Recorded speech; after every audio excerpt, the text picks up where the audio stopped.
கர்த்தர் யுத்தம் பண்ணுகிற தேவன். உங்களுக்கு ஒருத்தர் மந்திரவாதம் பண்ணால் இயேசு போய் நிற்பார். என்னுடைய மகன், என்னுடைய மகள் மந்திரவாதம் பண்ணி பாருன்னு சவால் விடுவார்.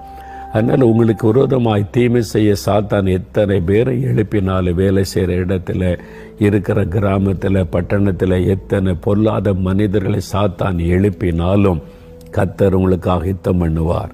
உங்களுக்கு துணை நின்று ஆண்டவர் சொல்லுகிறார், நான் உனக்கு துணையாக நின்று யுத்தம் பண்ணுவேன், நீ பயப்படாதேன்னு ஆண்டவர் சொல்லுகிறார். அப்போ யுத்தம் பண்ணி நமக்கு ஜெயம் கொடுப்பதற்கு அவர் துணையாக இருக்கிறார். உங்கள் வாழ்க்கையில் இன்றைக்கி பல யுத்தங்கள் நடக்குதில்லை, பொறுப்பை விட்டுருங்க. ஆண்டவரே, நான் உங்கள் பிள்ளை, நான் உங்களுடைய குமாரன், உங்களுடைய குமாரத்தி, உங்கள் மகள், உங்களுடைய மகன், நீங்கள் எனக்கு யுத்தம் பண்ணுவேன்னு சொல்லியிருக்கீங்கல்ல, நீங்கள் எனக்கு துணையாக இருக்கீங்க, நீங்கள் பார்த்துக்கிடுங்க, நீ விட்டுருங்க.